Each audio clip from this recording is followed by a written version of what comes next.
you as you go there. Vote local, vote often, vote your conscience. The thing that we want to do is we want to make sure your voice is heard. Now, we do talk about like maybe George Carlin sometimes. George Carlin has a thing of like, well, if I don't vote, then I get to complain about, that's the only time you get to complain, because I get to turn around and say, look who you clowns voted for. But that's not having your civil or exercising your civil rights, right? We are citizens. We are granted as citizens to have that voting side of it. If you are over the age of 18, or if you become over the age of 18 before the election actually happens. So if you're sitting at 17 and a half and you will be 18 by November 5th, you can actually register to vote. You can actually register to vote right now. Now, you don't have to be over 18 to register to vote. You have to be over 18 to vote. So if you are going to be over 18 after or before November 5th, then go ahead, exercise it. What's the online registration deadline? October 20th. If you want to register online to vote, go ahead and do that before the 20th. But Sonar, where do I go? Where do I register? Where do I go for more information? ova.elections.illinois, or I'm sorry, il.gov. Again, I'll give it to you right now. OVA, that's Oscar Victor Alpha, elections.il.gov. You can go there and register online for voting, and you will be able to vote either. Well, you can't register online to vote for today. If you want to vote today, you have to register in person, but you can absolutely register. There's plenty of time for the November 5th side of it there. And that's where you get to actually pick what's of who of the primary for today. So what's happening today, if those of you that aren't as civilly minded or just haven't known the ins and outs, essentially what today is happening is you're voting for all of the different candidates for the party. So if you are a Republican, you are voting for the Republican primaries. If you are a Democrat, you are voting for the Democratic primaries. And what this will do is this will pick who the contenders are for the actual November voting. So the way I look at voting, because you cannot have full-on representation. Now, you can have representation if I am me, right? If I vote for me and I send me to Washington, or I send me to the Capitol or wherever I'm supposed to be, then yes, I will have 100% representation because I am the guy. It's really hard to get 100% representation from a stranger. And yeah, okay, they're not all strangers. Some people know them, some people don't, but I can't get 100% representation because they're not me. So don't look at an election as a cab. Don't look at, I'm going to get in my voting vehicle and it's going to take me from where I am to where I want to go. It's unreasonable. Now, you may get somebody that's close, but you may not, you probably won't get somebody who is 100% representative of you. So don't look at voting as a cab. Look at voting as a bus stop. What happens is there's already these candidates that are going the direction that you want to go. Now, are they going to take you door to door? Probably not, unless you are the one who is representing yourself. So what you do, for anybody else who's ever ridden the bus before, whether it's the CTA or the PACE or even just a school bus, right? They didn't drop you off directly at your door. You still had to walk up your driveway or wherever it is. Nobody's going to pick you up and carry you directly to where you want to go. So you go to the bus stop, the candidate that's as close to you as possible, and then through your own actions, your own representation, you carry the message the rest of the way. That's where you get involved with all of your social clubs, your churches, the different AMVETs or American Legions or Rotary or any of these other organizations, or maybe you just see some trash that's on the road and you pick it up and throw it away. You still have to add a little bit of your own type of flavor, your own representation somewhere else into the system.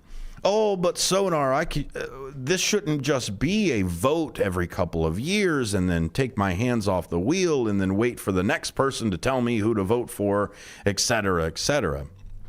So the biggest thing is that it doesn't stop just at voting. The people that you vote in have places that you can contact them. And in a lot of places, your contact and your message to that representative is actually logged.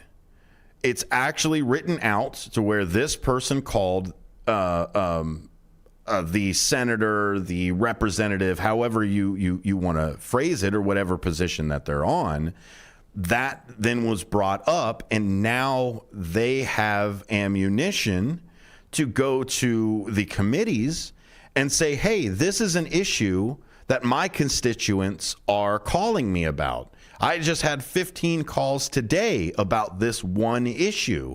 How do we get it to the floor? How do we get it resolved? How do we fix the things that these people are concerned about? So don't just use your voice when you vote.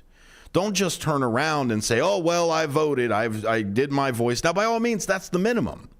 That's literally the smallest that you can do to say that you're still engaged in the political process as everything moves through. Continue that process.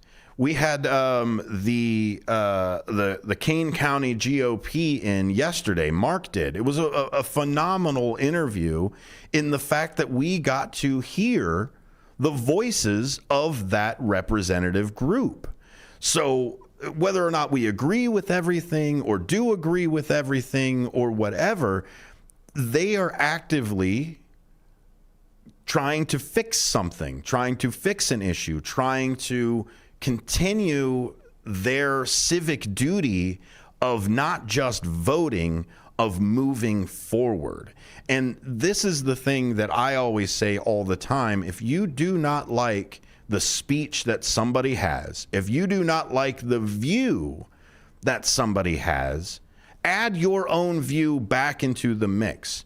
Free speech, freedom of speech needs to be everywhere. We need more and more and more of it. Do you ever hear the comedian from the Blue Collar Comedy Tour? I can't remember, Ingval maybe. He has the "Here's Your sign." I wish dummies would just let us know that they are dumb, right? Well, free speech is essentially that thing. If you encourage people to say things, I know where your intelligence lies. I know where your beliefs lie. If you don't say anything about anything, how am I supposed to know what kind of person you are? It's like if we all joined into a team, a softball team, right? We've all been in those intramural softball teams, and I turned around and never said anything. I didn't shout, throw the ball to me. I didn't shout, hey, let's do this or strategize this way. The entire time I ever saw you, I just didn't say anything. Now, you can turn around and judge me based off of my actions, if I'm a good baseball player, a bad baseball player, et cetera, et cetera. But wouldn't it be just a little bit easier if I could hear you talk? If you could hear me say some of the jargon that we have, if you can hear somebody moving over for that side. So that's where I come in and say, look, it's back to that Voltaire quote of, it is better to somebody think that you were a fool than for you to open your mouth and remove all doubt.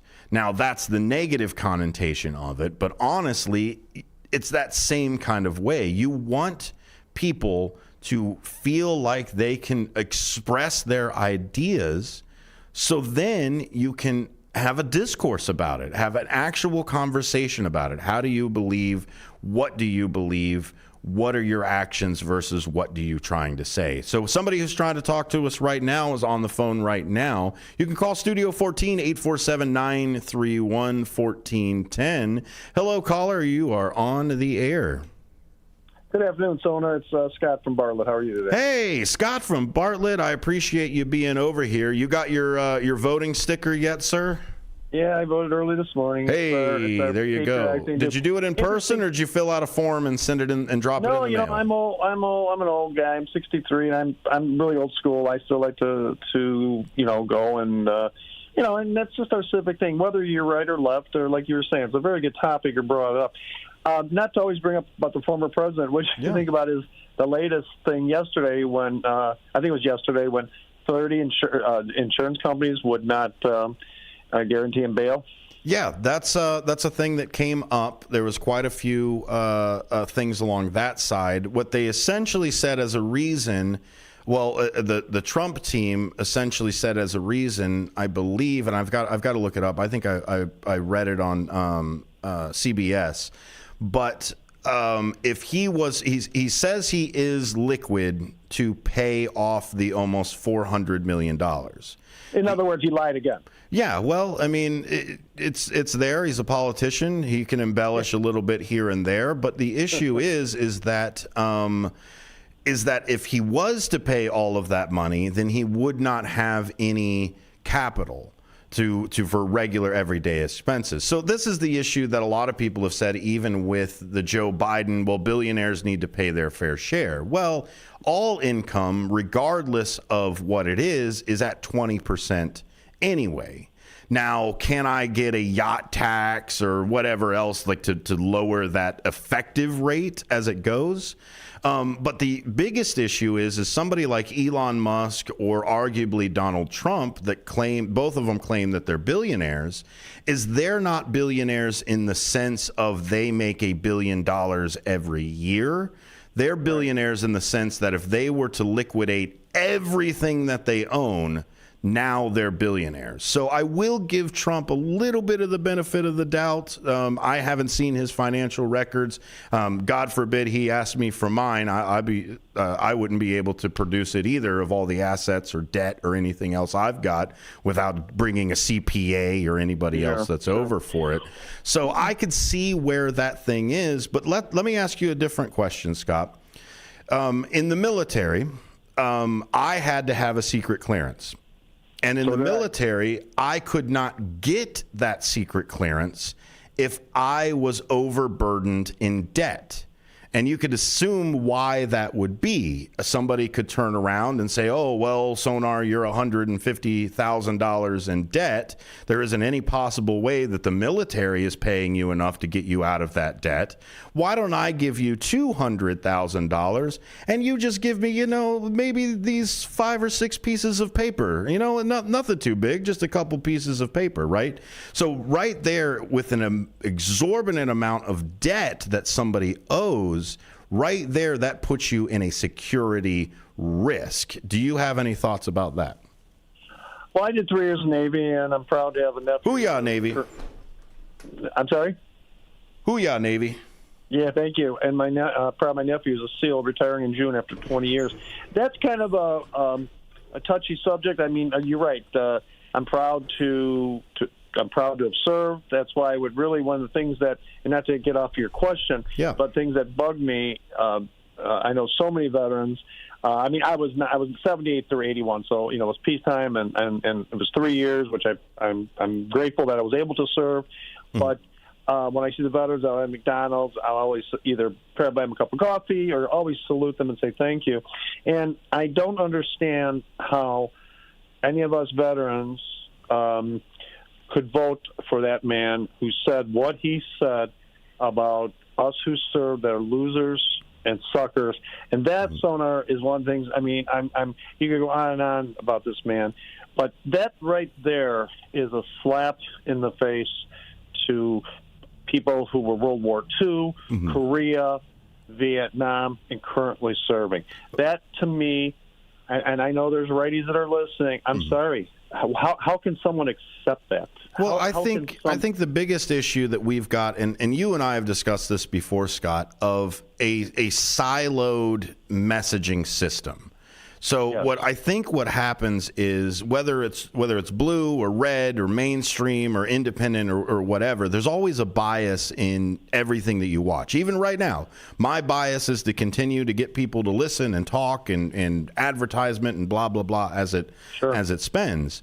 So I think what ends up happening is we realize that if I am too aggressive on one side or the other, if I am too, I guess, centralized for everything, then what ends up happening is I either have to play this both sidesism. So if one person turns out and says, well, I said this and I had this rhetoric over here, I have to then turn around because of how excitable that rhetoric is. I then have to turn around and say, well, just to balance it out so I don't sound like I am biased. I have to at least perceive that I'm not biased. I have to balance it out from that side. So let's take a look at it from what ends up happening is you end up diluting some of the rhetoric and some of the things that somebody else might have said, because now I've got to turn around and find the whataboutism, right? Right here, this is it. I mean, even with Hunter Biden in his deposition, if you read the transcript, he was even asked certain things, and he turned around and said, well, what about Kushner? Well, what about this? And what about that? So we have a lot of whataboutism in our political side. And to not just bogart the conversation with it, but essentially I think the issue with that is you're biased based off of what you do report and also what you omit from your reporting. So a lot of the people that follow a certain political figure only get their news that's good for that political figure. So I bring up Fox News, OAN, but I also bring up MSNBC because MSNBC is a blue apologetic, I guess, mainstream media. Well, you know, like it's funny you took the words right out of my mouth. When I used to be on the other side of with the cans on, people would call me up. So it's kind of interesting now being on this side. But you know, what's very interesting when you said about Fox, they call it fair and balanced. Now, if you go back a year or two, whatever it's been, time flies by, when I think it was last year when they had to fire Tucker Carlson, who cost them, what was it, $800 million or close to $1 billion? Oh, yeah. Well, that was the defamation suit, both with Dominion and a couple other things. Now, unless you're talking about maybe the sexual harassment side for a few other anchors.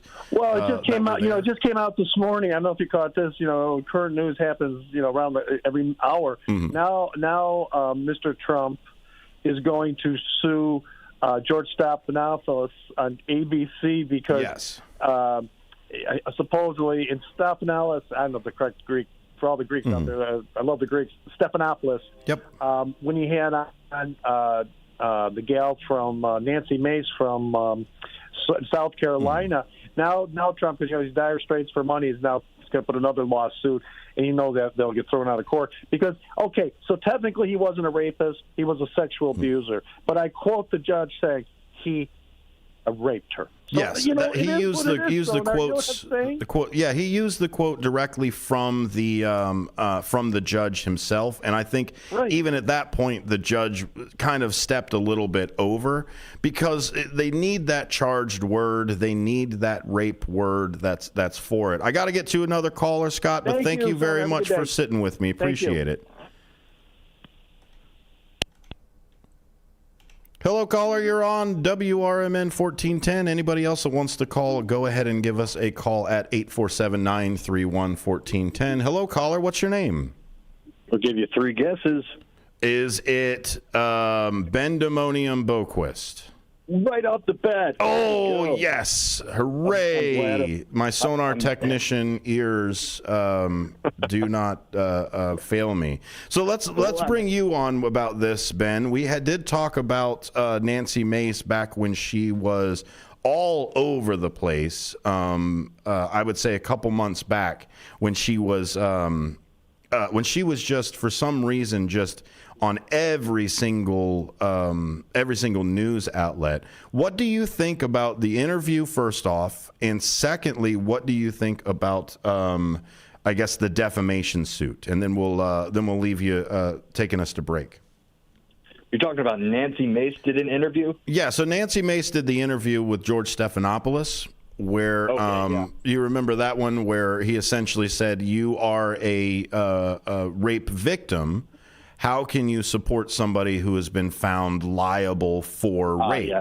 Yes, I saw that interview, yeah. Mm-hmm. It basically speaks for the whole kind of just dichotomy of the politics and policy that's going on right now. You know, there's a lot of virtue signaling on that side, and narrative controlling and really hijacking. It seems like, to have something that seems like a good stance on something, and then go ahead and endorse someone like that for president. So, it's par for the course with how things have been going for so many years. And, it's just framing. Both sides do it. Both sides do the annoying framing. But that's been the game on the right side for as long as I can remember. It's just virtue signaling, and it's both that kind of. But it's all about the sound bites right now, right, Ben? I mean, that's really what it is. The interview was about the sound bites. That's what Stephanopoulos was going for. And even this lawsuit, I believe, is about the sound bites as well. Yep. And you even see it happening with now everyone is blaming, like, if something bad comes out, everyone blames it on AI. Oh, that's AI that did that. And it's like the built-in excuse for the right winger. I guess just liars in general now. You don't have to put right or left on it. Just liars will say that, no, that wasn't me, saying direct quotes. So, and again, it's in the days of so much media going on. It's like, you just got to take everything with a grain of salt, check your sources, and, just make sure that what you're consuming media-wise is, appropriate, vetted, trustable. It's true. Go from there. I mean, we're in the age where everybody has their own media, their opportunity to make a podcast or, for whatever reason, be on the radio. And it's still the number one place where politicians go to get their message out, too. So that's it. It's really about deciphering what they say. So, again, let's hit this break real quick. Let's hit this break real quick, and we'll come back with Ben Demonium Boquest, talking a little bit about politics. It is Tuesday. It is an election day, so let's get as much politics in as we possibly can. 847-931-1410 if you want to join the conversation. We'll be right back. Out to lunch. WRMN has been serving Elgin and the Fox Valley for 75 years, featuring a combination of local news, information, and entertainment in the mornings, followed by the radio shopping show for 5 hours each weekday. The first shift with Marky B starts your morning at 6 a.m., and it's always fun when Larry Jones is a part of the show. Maybe we need to get a radio intern in to help. Maybe so. Somebody that you won't have to pay and you can treat him tough. I can haze them. Can't haze. You'll get fired. Remember that guy from Northwestern? Yeah. Gone. Did he really do it? You don't have to really do it. If somebody says you did, good enough. Maybe I'm going to accuse you of hazing me. I don't have to prove it. Hey, buddy, can you still hear me? There are a lot of people that come out of the say that I also hazed I remember when Mark hazed me. I've been hazed. Mark hazed me back in 2012. 2012. I remember in Memphis one time. He was really mean to me. It's first shift fun and information in the morning, combined with the radio shopping show to save you money. And you get it right here on WRMN AM 1410, WRMN 1410 Radio on Facebook, and WRMN1410.com. Hey there, this is Matt in the mornings, inviting you to live large for less by listening to the Radio Shopping Show, weekdays from 10 a.m. to 1 p.m. and 4 to 6 p.m. and on Saturdays from 8 a.m. to noon. Find out more about WRMN, from our daily deals to our weekend programming to our open office hours. Check out our website at WRMN1410.com and come see us sometime at 14 Douglas Avenue in downtown Elgin. Home of local radio for 75 years, we are WRMN AM 1410 and WRMN 1410 Radio on Facebook. For an absolutely amazing meal and attentive, smiling staff, try Red Ox Restaurant and Bar in Hampshire. They have a delicious Friday night fish fry. There's so many great dishes on the menu that'll keep you returning. Try their savory French onion soup. Then for your main course, choose from a wide variety of steaks and chops, fried chicken, shrimp, or juicy prime rib, done just the way you like it. Red Ox also has daily specials and a full bar for you and your friends. Visit redoxhampshire.com today. Here at WRMN Radio, we try to connect with the community and discuss important issues, like our current mental health crisis. Here's Lori Baker, President and CEO of AID. I think most people, when they see young children thinking about suicide at the ages of 5 and 6 and 7, I mean, that's shocking to me that children even know that they want to harm themselves somehow. I know it's difficult. I definitely feel the pinch. We all feel the pinch at the gas pump, at the grocery store, right, in our rents, but I think most people could handle 27 cents a day to help kids and seniors and people experiencing homelessness. Discussions like this take place on the first shift, weekday mornings from 6 to 10, right here on WRMN AM 1410 and WRMN 1410 Radio on Facebook.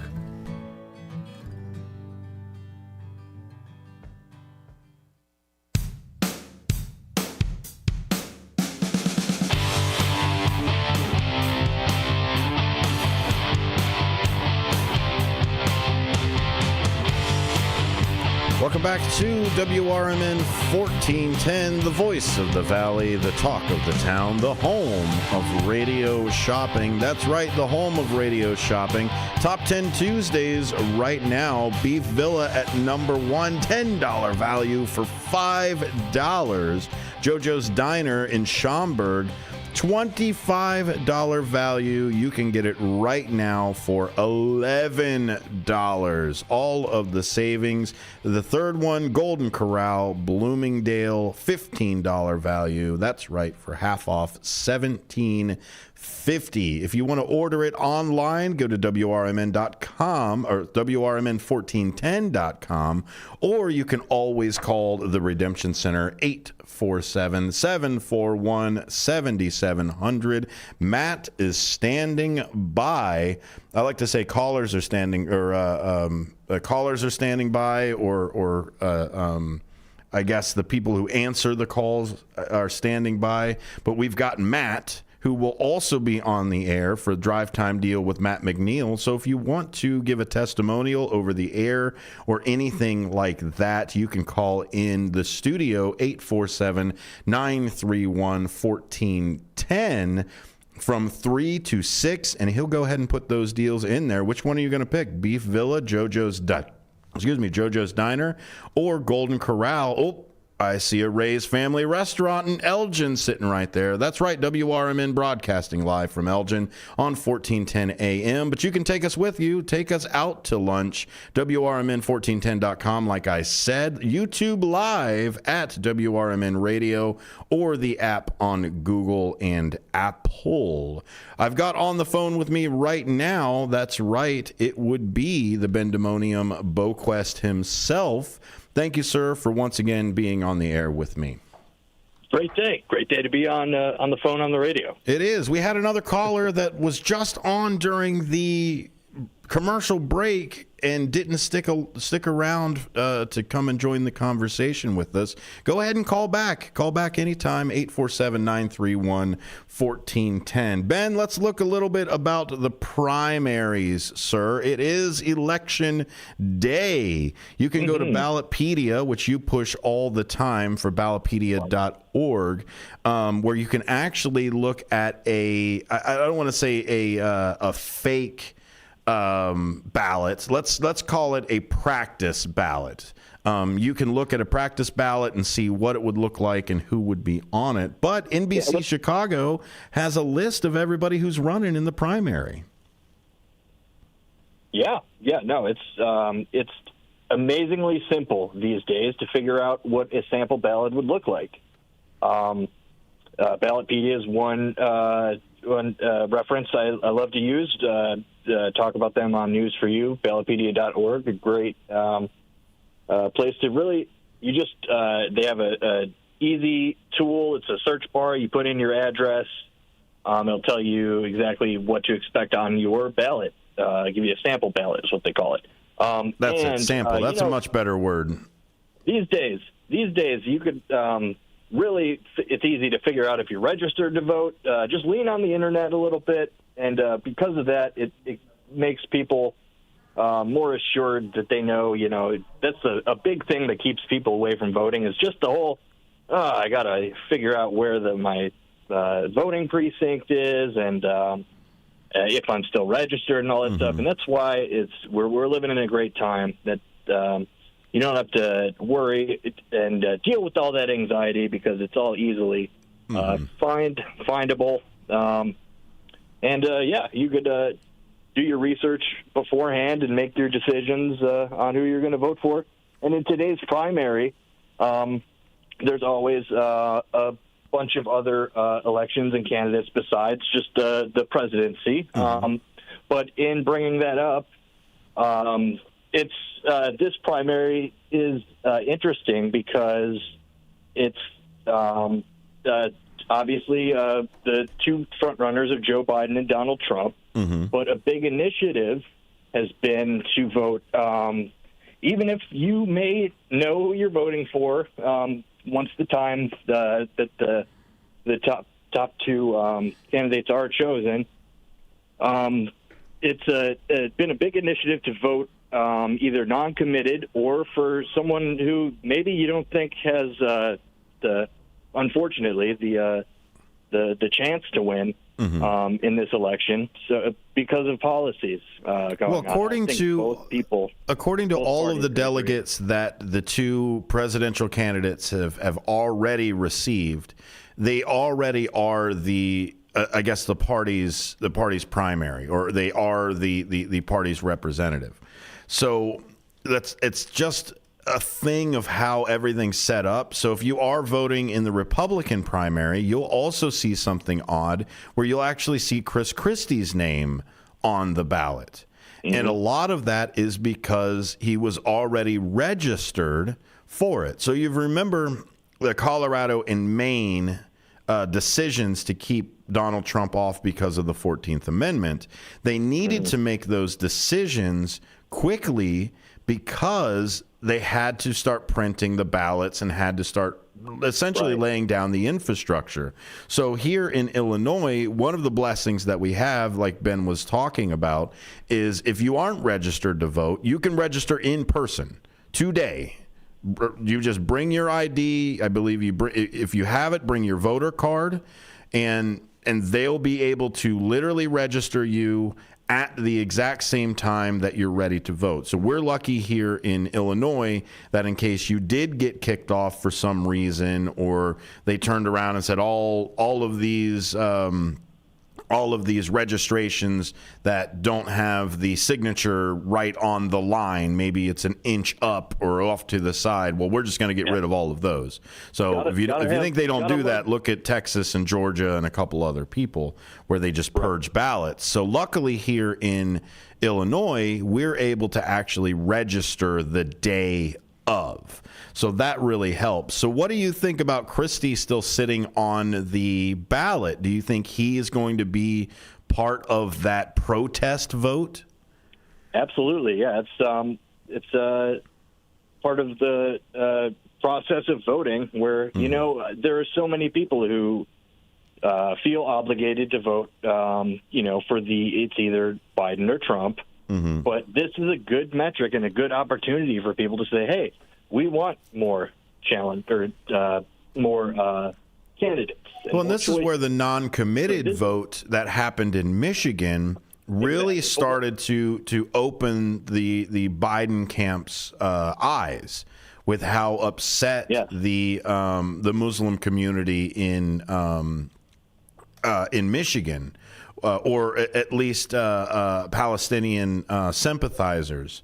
Absolutely. They were able to actually force that message up. And then how do you think the effectiveness was in, I believe, a couple weeks ago, Nikki Haley, who had already dropped out, I think got another 16% on that vote as well. I'm pretty sure Nikki Haley's still in. No, she dropped. Well, she didn't officially drop out. She just kind of took that backstage. I'm suspending my campaign. So she suspended it, but then they still turned around and 16% voted for her. So those are obviously never Trumpers on that side. Yeah, she won D.C., right? Yes, she won D.C. already, and then there was I'd have to look it up, but then there was another vote, I think either in North Carolina or Georgia, where she got another 16% when she had already suspended her campaign. Oh, interesting. Well, yeah, personally, I think that it holds a little less value, just because it's her campaign has been the way that they've been framing and really running her campaign. It's been a little appeasing.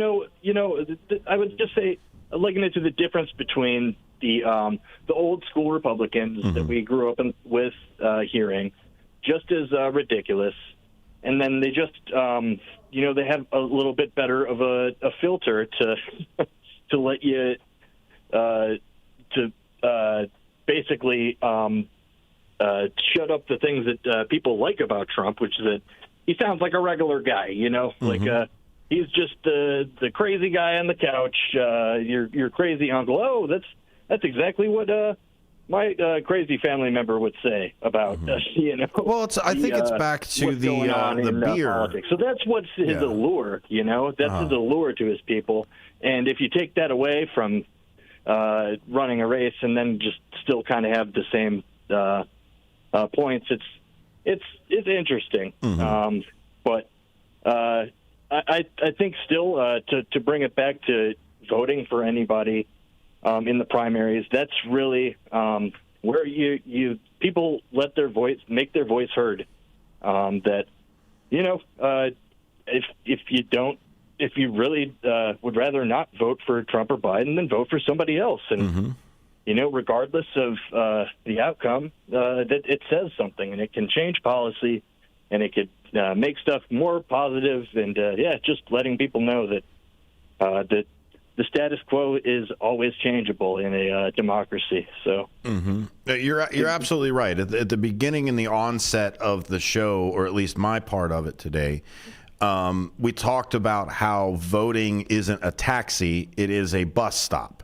You want to go that direction, you need to. Now, by all means, I don't want to get on a bus that's going to take me 30 miles the opposite direction. That obviously is frustrating. I got on the wrong bus, I voted for the wrong person, I did all of these things. But honestly, when you do your research, just like anybody who's at the bus stop, I want to know what bus number I need to go and get and do and be part of that direction that I'm traveling towards. So that's where we turn around and say, well, how do I get 100% representation? Well, you can't, especially in a representative democracy. Now, everybody wants to turn, we're a republic. Okay, sure. We are a republic. We're supposed to be a republic, but we operate as a representative democracy. And we can have a debate about that all you want to, where the cycle of governments of going from democracy to oligarchy to totalitarian to dictatorship back to anarchy and then the republic, et cetera, the cycle of governments. But in a representative democracy, which we are living in right now, you cannot turn around and say this guy is the perfect guy. Nobody is. Nobody's the perfect representative of you except you. I don't care what person you want to do. I don't even care if the person running is your twin.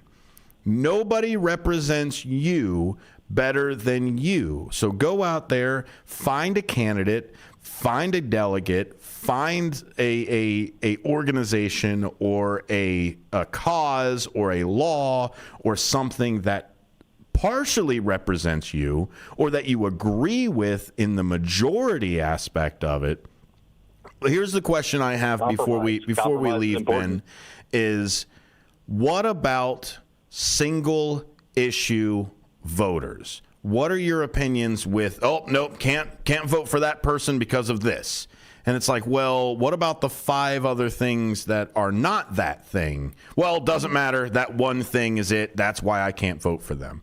How do you feel about single issue voters? Yeah, it's an obtuse way to think about things. We've talked about this before, where it's, if you vote blue, no matter who, is it also no matter what, when, where, why, and how? Like, how deep does this go?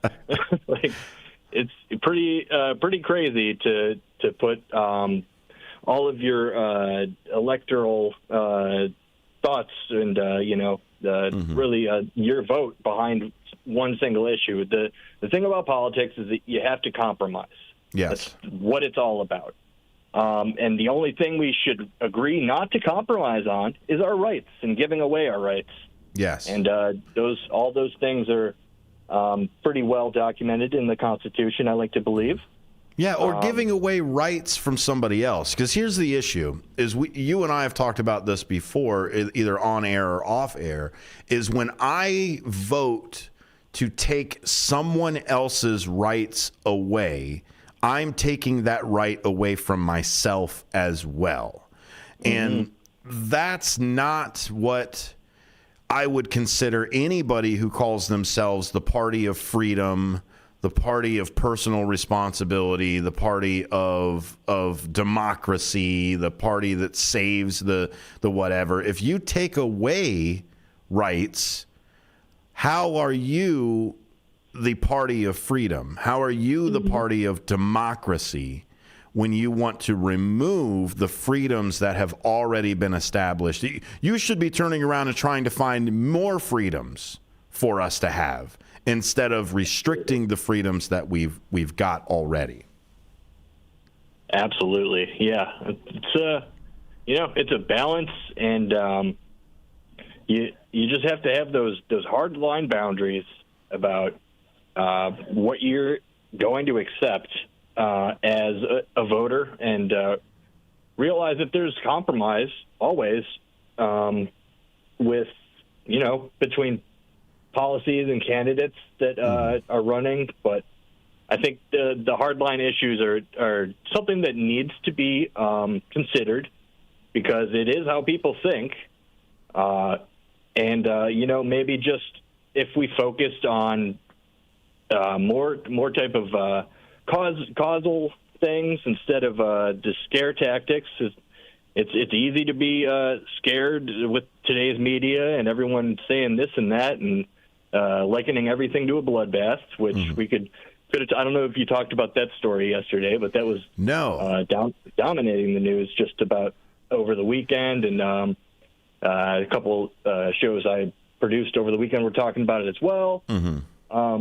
Well, and even then, let's add a bit of context to it. Is he was talking to, rather about the auto industry, and so it's a common debate tactic where I say something explosive, I say something that you would turn around and say, well, you don't truly mean that, and then I get to turn around and then I guess justify my words. You know what I mean? I get to turn around and say, Ben is outrageous. Ben is a criminal.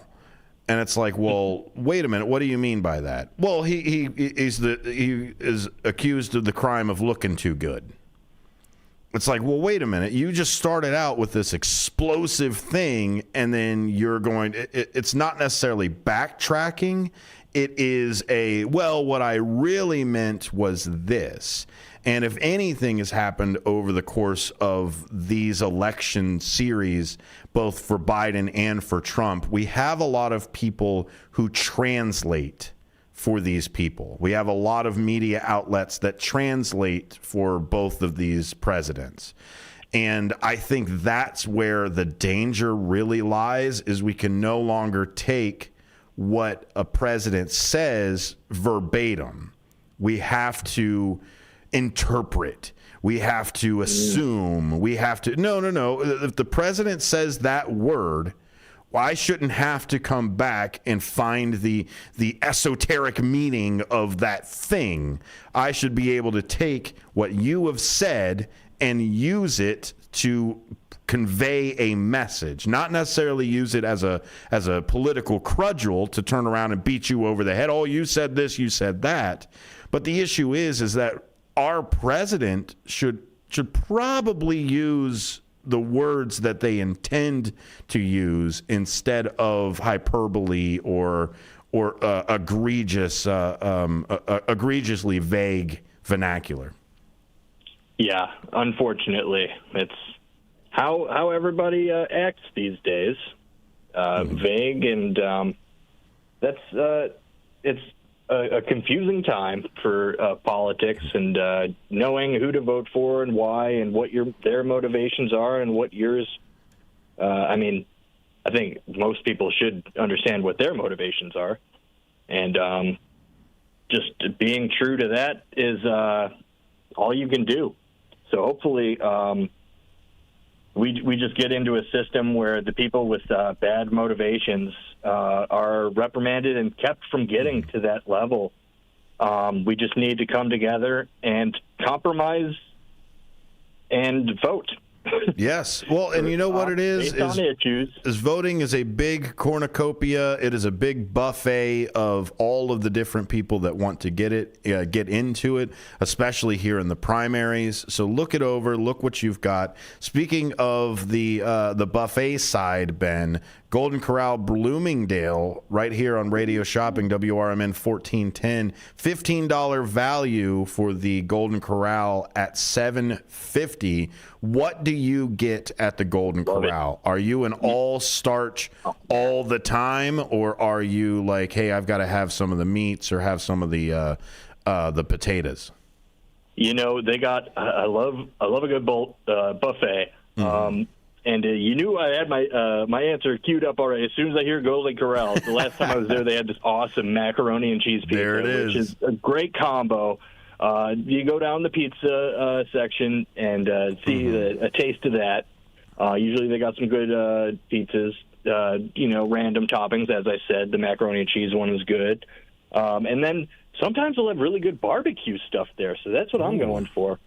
That's great. The onion rings are always good. You get the fried foods. Oh man, now I'm getting hungry. One trick at the buffet. I'll tell you one trick at the buffet for your dessert is don't go over to the ice cream machine and grab those bowls that are sitting there. Those are tiny. They're not gonna put everything you need.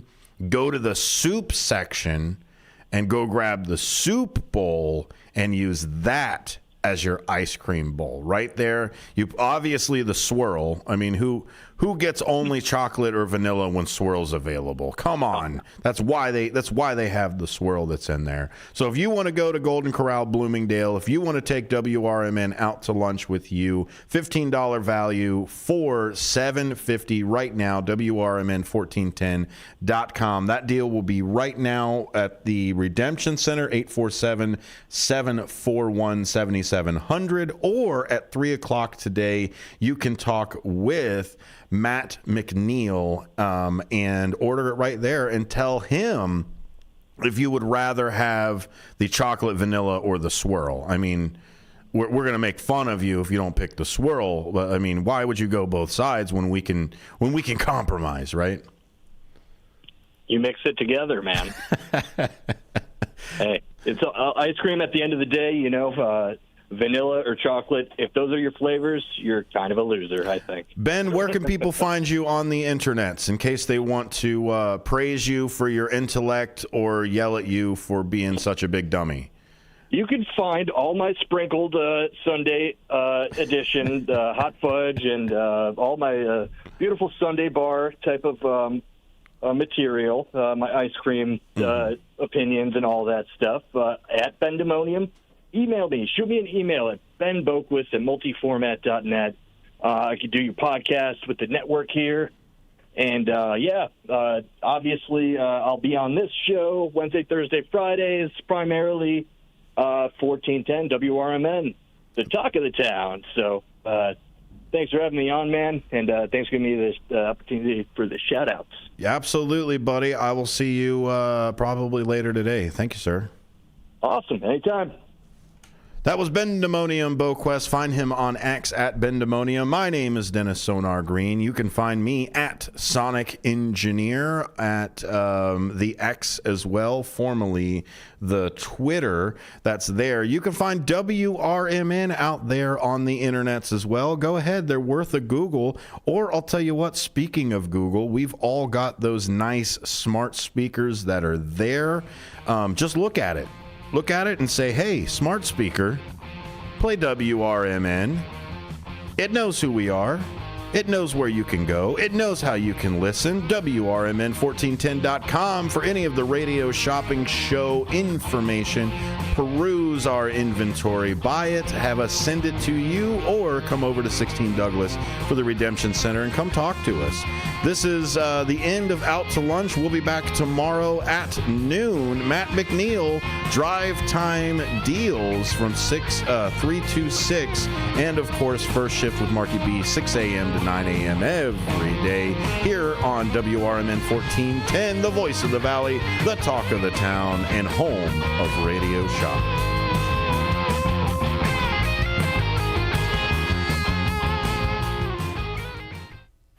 Your hometown radio station since 1949. We are WRMN AM 1410, Elgin time, 2 o'clock. With your AM 1410